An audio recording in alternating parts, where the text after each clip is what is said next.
Shosti, tusemezane namna ya kujibariki katika vitu vyao. Tuwafundishe watoto wetu namna ya kujinenea mema. Tuwafundishe watoto wetu namna ya baraka zinaweza kufanya kazi. Tuwafundishe watoto wetu kujiombea. Tuwafundishe watoto wetu kila wanapotoka nyumbani kujitamkia mema, kwamba Mungu, ninaomba unilinde ninapoenda shule, na Mungu, ninaomba unilinde niende salama nirudi salama. Tuwafundishe watoto wetu kujinenea mema, kwa sababu matamshi ni uumbaji. Watoto wetu wa kiume wanatushtaki huko. Kwa hiyo kabla hajawa mkwe wako anakuwa ashashtaki madhaifu yako, ashashtaki umpendi mtoto, ashashtaki yani madukuduku ile. Ukimgombeza anasema unajua bibi mkubwa anazingua sana, anamwambia girlfriend mtu. Ukimkataza kitu, unajua mimi sipatani na bibi mkubwa. Kwa hiyo anakuwa ashaandaliwa na vita na mtoto wako. Yaani hawezi kuingia tu nyumbani kwako ana vita na wewe kabla hajaandaliwa. Anakuwa ameshaandaliwa kisaikolojia na mtoto wako. Namna ambayo unafanya biashara yako iwe rahisi. Kuweka kamera kwenye biashara yako ili usiwe na security wherever it is ni teknolojia. Kuwa hata na laptop ya kuweka record ni teknolojia. Kutangaza biashara yako kwenye website ni teknolojia. Kufanya urahisi wa vitu modern kuwepo kwenye biashara yako, kuwa na pikipiki za deliverance ni teknolojia. Kuwa na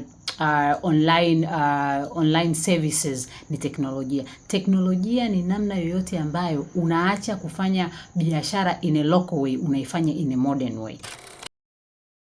Kuna watu wanajasho baya sana kwenye kwapa. So salamu hizi ni maalum kwa watu hao. Kuna watu wengi wanajua wana hilo tatizo, tunaweza tukasema tatizo, lakini watu wengi hawajui tatizo hilo ni la kiafya. Sasa siko hapa kuwa kama daktari, niko hapa tu kusema kitu gani unatakiwa kufanya. Hakikisha unakunywa maji mengi kwa ajili ya kusababisha mmeng'enyo mzuri wa chakula ili vitundu vya jasho vifunguke.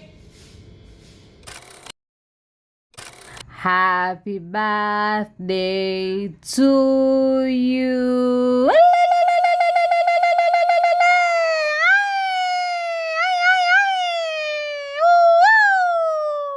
Hii ni birthday wish maalum kwa watu wote waliozaliwa Julai. Njoni hapa mpokee baraka zenu. Kama wewe unajua umezaliwa mwezi Julai, nyosha mikono. Mwenyezi Mungu akubariki. Ndiyo, Mwenyezi Mungu awe pamoja na wewe haswa. Mwenyezi Mungu asikuache. Anakuachaje jamani?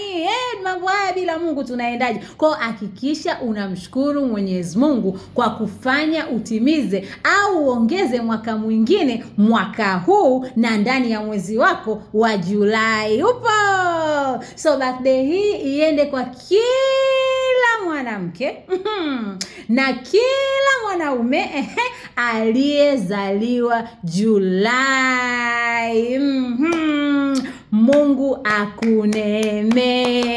Mungu awe pamoja na wewe. Yaani Mungu asikuache hata kidogo. So hii ni birthday wish inaokuja na baraka zake kwa watu wote waliozaliwa mwezi Julai. Happy birthday to every July baby out there. Kisses. Mwah, mwah, mwah, mwah. Happy birthday to you.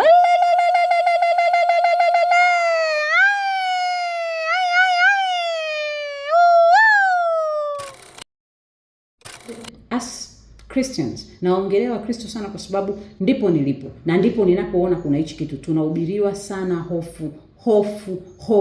hofu kuliko imani.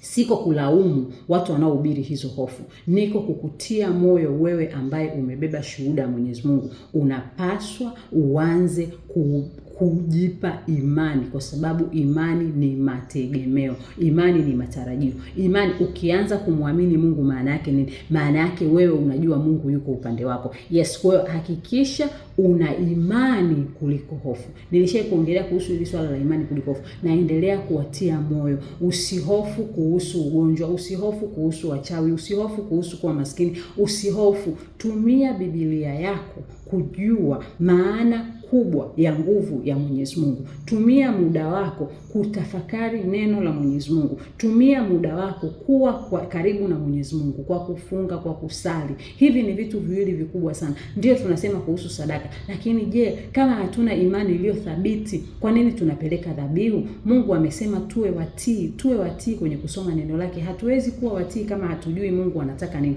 Hatuwezi kuwa watii kama hatujui Mungu ametuwazia nini. Na tunajua kupitia nini? Neno lake. Tunajua hivyo kupitia nini? Muda wa kuwa pamoja na yeye. So tuhakikishe kwamba tunafanya hivi vitu kujenga imani yetu madhubuti. Tusemezane.